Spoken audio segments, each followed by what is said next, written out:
안녕하세요. 저는 드라마보다 더 드라마 같은 일을 겪은 40대입니다.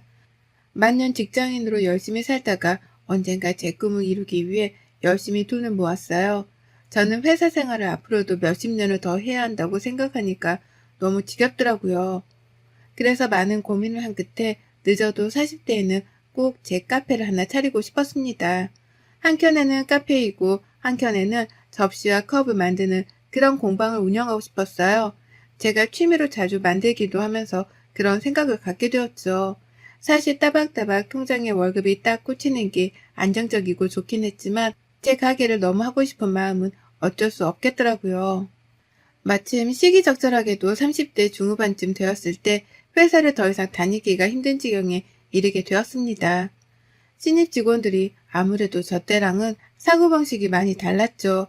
나름 꼰대 소리 안 듣고 싶고 고지식하다는 소리 듣기 싫어서 프리하게 두는 편인데 지각을 해놓고도 당당하게 벌금 내면 되는 거 아니에요? 벌금도 내는데 죄송하다고 말까지 해야 해요? 이런 뻔뻔한 행동뿐 아니라 점심시간에도 본인 것만 딱 가지고 본인 자리에 가서 유튜브를 보며 웃으면서 먹더라고요. 물론 이게 잘못된 건 아니지만 참 많이 다르다는 걸 느꼈고 그들의 생각도 존중을 해주되 너무 잘못된 부분은 뭐라고 했죠. 그 중간에 끼어있는 직원들 역시 너무 힘들다고 하더군요. 신입들이 자꾸 왜 저런 친구들이 들어오는지 모르겠다면서 본인들 신입 때는 알아서 눈치껏 했는데 요즘은 그런 게 없는 것 같다고 말을 했죠. 그래도 견디고 또 견디는 와중에 야근이 잦아지기 시작해서 안 그래도 힘든데 회사에서 급여를 이번 연도는 동결로 가자고 하더군요. 이유를 물었더니 성과 부분은 다 우수하고 좋으나 회사 사정이 어려워서 이번 연도만 이해를 부탁한다고 말을 했죠. 그런데 그 매출이 점점 오르고 있고 더 좋아지고 있는 걸 뻔히 아는데 바로 저 있고 심지어 직원들도 제대로 안 뽑히고 있어서 인건비도 많이 줄었는데 부려먹을 건 다 부려먹고 돈으로 사람을 이렇게 대하니까 화가 잔뜩 나더라고요. 결국 고민 끝에 전 퇴사를 결정했고 회사에서는 그때서야 급여 조정을 해주겠다 했지만 그게 더 싫었습니다. 애초에 가능했던 걸 아니 당연히 올려줘야 했던 걸 저 한번 떠본 거잖아요. 그래서 과감하게 내려놓고 나와서 한 달 동안은 좋은 가게 자리 찾아보러 다니고 하며 슬금슬금 여유롭게 시간을 보냈습니다. 그렇게 가게 계약도 하고 인테리어하고 하다 보니 몇 달이 훅 지나가고 드디어 꿈에 그리던 공방 겸 카페를 오픈했죠. 처음에는 오픈발도 있었고 지인들이 거의 대부분 와줘서 매출이 좋았으나 조금 지나니까 거품이 쑥 빠지고 매출이 훅 떨어지더라고요. 역시 이래서 자영업은 힘든 거겠죠. 조금 색다르고 특별해야 성공하는 시대라고 많은 고민과 노력을 하며 가게 홍보에도 앞장서고 이벤트들도 다양하게 했습니다. 덕분에 커플 데이트 성지로 선택받게 되었고 예약 없이는 당일에는 절대 공방은 이용 불가할 정도로 매일매일 예약이 풀로 차게 되었죠. 너무 원했던 결과이고 제 가게를 한다는 것만으로도 너무 행복했어요. 그렇게 여유를 찾으니 마음에도 안정이 생겼고 주변을 둘러보게 되었습니다. 그러던 중 제 공방을 자주 찾아오던 애랑이와 연애를 시작하게 되었어요. 늘 컵 2개, 그릇 2개 이런 식으로 2개를 만들었는데 한 개는 꼭 제게 선물을 해줬죠. 그런데 거기에 뭔가가 적혀 있었어요. 짧게 짧게 적혀 있다 보니까 다음번에 빨리 와서 만들어주길 하며 기다리게 되더라고요. 그렇게 몇 번 왔다 갔다 하던 예랑이가 제게 써준 말을 모두 조합해보니 이거였죠. 처음부터 내 사람이다 싶었는데 진짜 내 사람이 되어줄래요? 저걸 하겠다고 6번의 수업을 받았고 6개의 선물과 함께 마지막 조각까지 완성되던 날 저는 기쁨을 감추지 못했습니다. 뭔가 오글거리지만 되게 로맨틱하잖아요. 애랑이와의 연애는 처음부터 끝까지 로맨틱했습니다. 사람 자체가 설탕마냥 달달해서 말 한마디를 하더라도 너무 스윗한 사람이었어요. 좋았습니다. 뭔가 저를 위해 나타나줄 그런 사람 같았어요. 애랑이의 직업은 달달하고 로맨틱한 성격과는 어울리지 않게 형사였습니다. 뭔가 되게 신기했어요. 주변의 경찰엔 친구들은 있는데 정말 강력 사건을 다루는 형사는 처음이었으니 말이죠. 처음엔 신기했는데 점점 시간이 갈수록 마음이 무겁고 매일 불안하더라고요. 애랑이 몸에 상처가 꽤 있는데 일하면서 다친 영광의 상처라고 하는데 그런 얘기를 들을 때마다 제 심장은 녹아내릴 것 같았습니다. 또 사건에 대해 정확히 물어볼 수도 없고 말해줄 수 없기에 서로 대화가 중간중간 끊기는 느낌도 있었죠. 그런데 이건 이해했어요. 그러나 제가 걱정인 건 정말 저러다 크게 다칠까 봐였습니다. 하루는 제가 공방도 쉬는 날이고 해서 겸사겸사 밤샘 근무하고 피곤할 애랑이를 위해 도시락을 잔뜩 만들어서 갔어요. 물론 다른 분들도 드시라고 양을 넉넉히 싸서 갔죠. 도착했는데 어디로 어떻게 가야 할지도 모르겠고 따로 약속을 잡은 게 아니라서 함부로 막 들어갈 수가 없더라고요. 급히 애랑이에게 전화해서 우선 1층으로 얼른 데리러 와달라고 했고 그렇게 애랑이의 도움으로 들어가서 도시락을 전해주고 팀원분들과도 인사를 나눴죠. 저도 식사를 하기 전이라서 같이 도시락을 먹으면서 이런저런 대화를 나눴는데 오히려 대화를 나누고 다녀오고 나서 마음이 더 무거워졌습니다. 위험한 일이 굉장히 많아요. 다치거나 하는 일이요. 아휴, 모르면 몰랐지. 알고 나니까 너무 걱정되는데 저한테 제대로 말도 안 해줘서 전 잘 모르거든요. 아유, 많죠. 저희도 뭐 목숨 걸고 현장 가는 거니까 정말 다 내려놓고 저항 없이 따라와 주는 경우도 있지만 이판사판이다 하며 이 악물고 끝까지 덤비는 경우도 있는데 이 힘을 막는 게 보통이 아니거든요. 그쵸. 저희 와이프도 연애 때도 그랬지만 결혼하고 얘까지 생기니까 제가 조금만 다쳐도 눈물부터 흘리더라고요. 그런 거 보면 괜히 미안하기도 하고 내가 형사라는 직업을 괜히 선택했나 싶기도 한데 그렇다고 매일 위험한 것도 아니고 단순 사건도 있고 하니까 너무 걱정 마세요. 또 혼자 움직이게 절대 안 하고 팀 짜서 다니니까 걱정 마세요. 거봐, 걱정 말라니까. 내가 당신한테나 부드럽지. 현장에서 악마야, 악마. 다들 다치지 마세요, 정말로. 다음에 제가 또 놀러 왔을 때도 지금처럼 꼭 건강하셔야 해요. 그나저나 입맛에 맞을지 모르겠어요. 한다고 하긴 했는데. 아유, 무슨 말씀을. 너무 맛있어요. 맨날 밖에서 대충 사 먹고 짜장면이나 시켜 먹고 컵라면 먹었는데 오랜만에 진짜 맛있는 집밥 먹은 기분이에요. 고마워요. 그리고 저희 모두 절대 안 다칠게요. 들어보니 현장에 막상 가봤을 때 생각보다 더 위험한 경우들이 많다고 해요. 그래서 힘겨울 때도 있지만 서로가 다치지 않도록 서로를 보호하며 일을 하니까 걱정 말라고 하셨죠. 다른 걸 떠나서 목숨 내놓고 일한다는 그 말이 너무 속상했어요. 현장에 나가 있을 때는 연락도 거의 못하기 때문에 무슨 일이 생기진 않았겠지. 약간 그런 걱정이 들어서 마음이 내내 조마조마하긴 했습니다. 근데 또 사람은 적응의 동물이라고 이런 연애를 1년이 넘도록 하니까 약간 내성이 생긴 건지 어느덧 저도 화이팅하고 나쁜 놈 딱 잡아 그냥 알겠지? 라고 하게 되는 여유가 생기더라고요. 애랑이는 늘 제게 본인을 걱정하며 마음 졸이는 걸 알기에 중간에라도 연락을 아주 짧게라도 남겼습니다. 뭐 예를 들면 나 괜찮아. 밥 먹어. 걱정 마. 뭐 이런 식으로 말이죠. 그런 짧은 연락들을 보면 또 마음이 놓이곤 했습니다. 애랑이가 저희 공방에 와서 뭘 만드는 걸 굉장히 좋아라 했는데 제가 하루는 물어본 적이 있어요. 왜 그렇게 좋냐고 말이죠. 근데 당신은 와서 만드는 게 왜 좋아? 내 일상은 시끄럽고 험하고 사건 사고들이 멈추지 않는 곳인데 여기 당신이랑 조물조물해서 뭐 하나씩 만들어낼 때면 뿌듯하기도 하고 그 순간만큼은 머릿속이 아주 조용해서 좋은 것 같아. 잡생각도 안 되고 직업 특성상 계속 추리하고 생각하고 의심하고 또 의심하는 버릇이 있어서 퇴근해도 머리가 쉬질 못하는데 여기 오면 딴 생각하거나 딴짓하면 바로 큰 사고로 이어질 수 있잖아. 그래서 완전 집중하다 보니까 머리가 맑아지더라고. 오, 나랑 똑같은 이유네? 나도 그래. 만드는 순간만큼은 머리를 비우고 집중하는 편인데 그렇게 하니까 확실히 머리도 덜 아프고 스트레스도 덜 받더라고. 사건들이 많으면 참 바쁜 애랑이라서 일주일을 넘도록 못 본 적도 많지만 이해했고 전 그럴 때면 제 개인적인 시간을 보내며 애랑이를 응원하고 기다려줬습니다. 어느덧 2년쯤 연애를 했을 때 애랑이가 결혼 얘기를 먼저 꺼내더라고요. 마감할 때쯤 짠하고 나타나더니 꽃과 함께 나타나더니 대체 언제 준비했는지 카페에 있는 빔에 저희 영상이 딱 나오더라고요. 2년간 쌓인 추억들을 사진으로 보는데 기분이 참 묘하기도 하고 눈물이 많이 났던 하루였죠. 프로포즈도 받았겠다. 결혼 가보자며 둘이 아주 신나는 마음으로 결혼 준비를 했어요. 우선 양가 부모님께 인사를 드리러 가는 약속부터 잡았죠. 시댁을 먼저 가게 되었고 시댁 근처 한정식집에서 처음 뵙게 되었습니다. 너무 긴장이 된 나머지 손까지 달달 떨려하는 저를 보며 애랑이는 막 놀리고 비웃었지만 진짜 떨렸어요. 그러나 제 예상과는 전혀 다르게 너무 유쾌하고 즐거운 분위기로 식사를 마쳤고 디저트가 나왔을 때 본격적으로 결혼에 대한 이야기를 하게 되었습니다.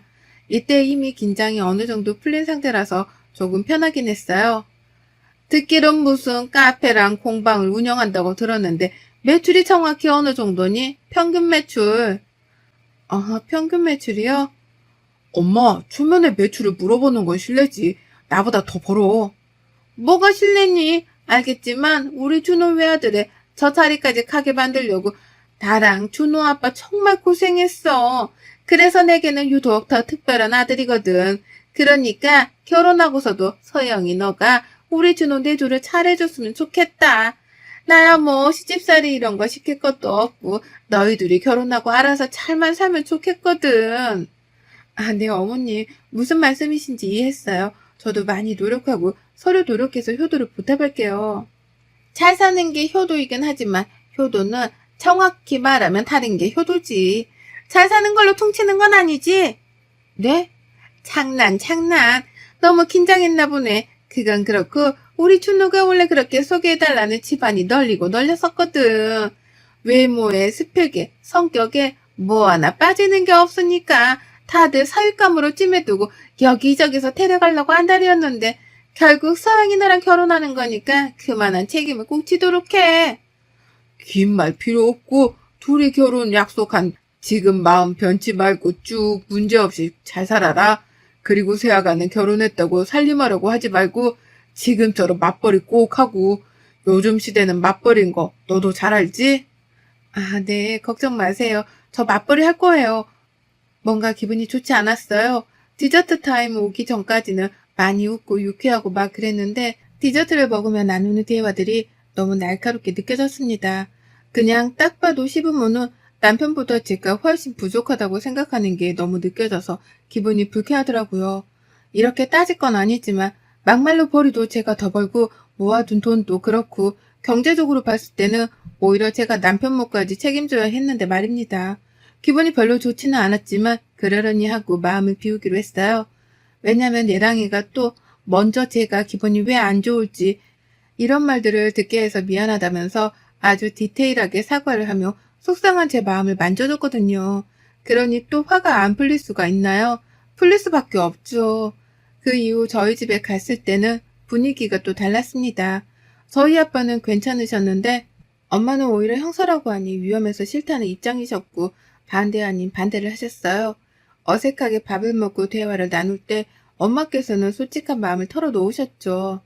서운해하지 말고 들어줬으면 좋겠어. 그냥 솔직하게 말할게. 서영이 내 딸이지만 참 야무지고 똑소리 나는 애라서 시집 보내기 참 아까운 딸이야.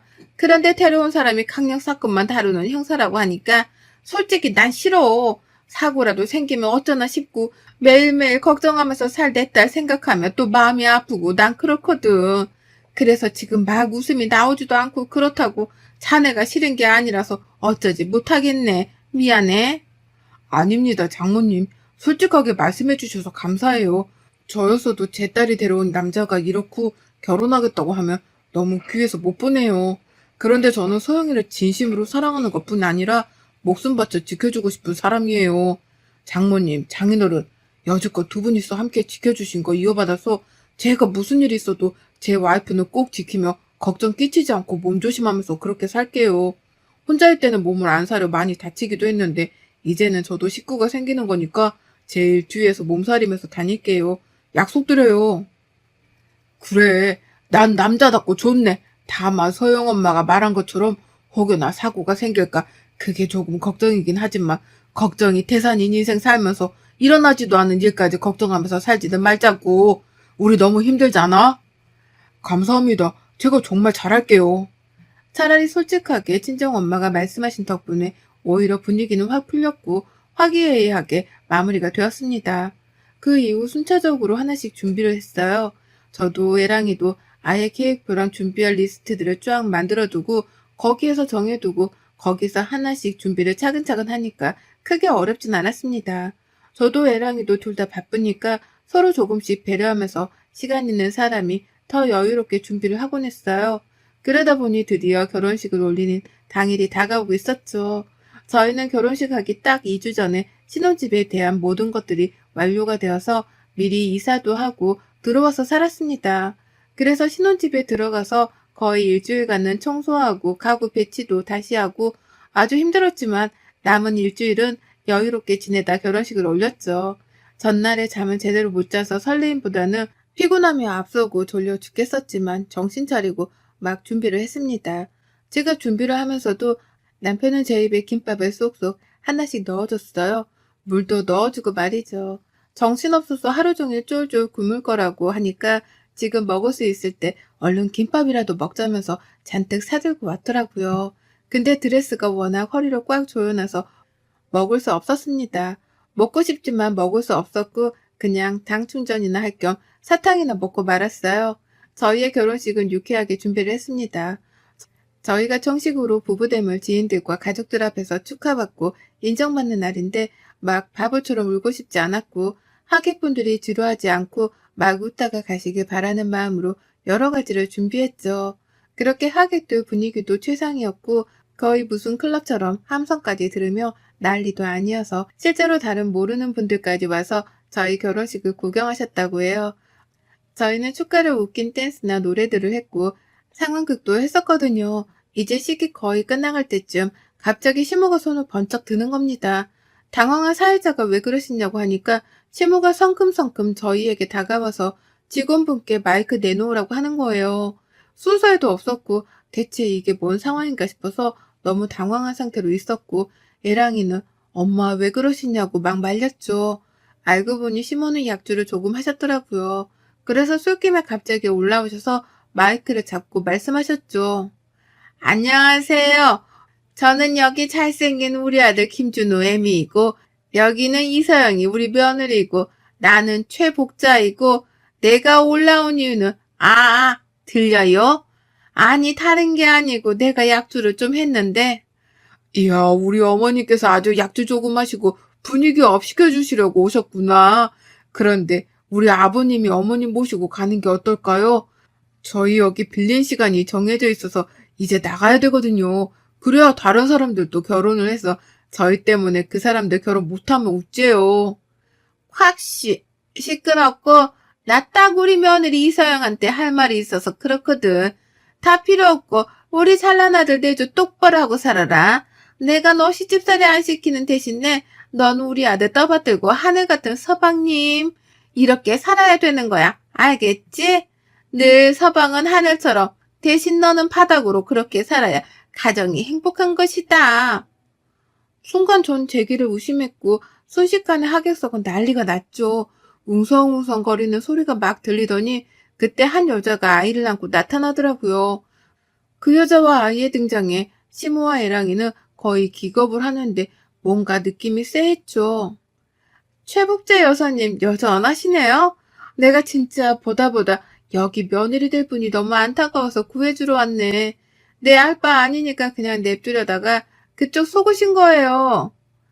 이 새끼 얘까지 딸린 이혼남이고 더 정확히는 그쪽이랑 만나기 전에 딴 년이랑 바람 폈고요.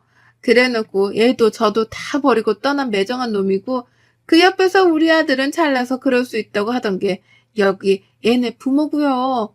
결혼 절대 하지 마세요. 그냥 지금이라도 알아서 다행이라고 생각하시고 저 같은 피해자를 더 만들고 싶지는 않네요. 아마 연애할 때는 너무 잘해줬을 거예요. 근데 그게 나한테만 그러는 게 아니란 게 문제지. 식장은 진짜 아수라장이 되었고 저희 친정 아빠께서는 올라오셔서 남편놈 정광이를 발로 확 차고 말씀하셨죠. 약부로 어디서 이딴 새끼가 감히 내 딸을 넘봐? 너는 법적으로 쳐넣을 수 있는 거 다 쳐넣어서 죄값 물게 만들 거니까 딱 기다리고 기대하고 있어. 이거 완전 사기꾼 집안이잖아. 그래놓고 뭐? 귀한 아들 내조나 해? 당신은 능력도 뭣도 없는 옆에 내니까 남편한테 살살 기면서 눈치 보고 사는 인생일지 몰라도 내 딸이랑 내 와이프는 그딴 인생 안 살아. 알겠어? 참나 이민 이혼했고 다 끝났는데 뭐가 문제야? 그래, 어디 법적으로 쳐넣어봐. 넣을 수 있는 게 있나? 멍청하면 이렇게 티가 난다니까? 기대해. 저희 엄마께서는 제 부케를 뺏어서 시모 얼굴을 미친 듯이 때리고도 분이 안 풀려 시모 멱살 잡고 흔들다 시모 한복을 아주 다 뜯어 놓으셨고 머리까지 산발을 만들어 놓으셨습니다. 그리고 애랑이야 뭐 코피까지 터졌고 이후 아빠 지인분 로펌을 통해서 진짜 넣을 수 있는 죄란 죄는 다 테트리스 하듯 껴넣어서 고소를 해버렸고 벌금도 꽤 많이 내고 기록까지 남기고 동네방네 소문나서 얼굴도 못 들고 다니고 결국 저희가 이 문제 해결하고 잠수 탔더라고요. 어떻게 보면 제가 참 불쌍하게 보일 수 있지만 전 차라리 그때라도 알아서 다행이라고 생각을 합니다. 더 빨리 알았으면 좋았겠지만 그냥 생각하지 않으려고 노력 중이에요. 하루하루를 더 열심히 살면서 저한테 집중하며 그렇게 살고 있답니다. 여러분도 힘든 일이 있으시거나 견디지 못할 만큼 버겁게 느껴지신다고 너무 우울해하지 마세요. 저처럼 극복할 수 있습니다. 여러분의 생각은 댓글로 남겨주세요. 오늘도 시청해주셔서 정말 감사합니다.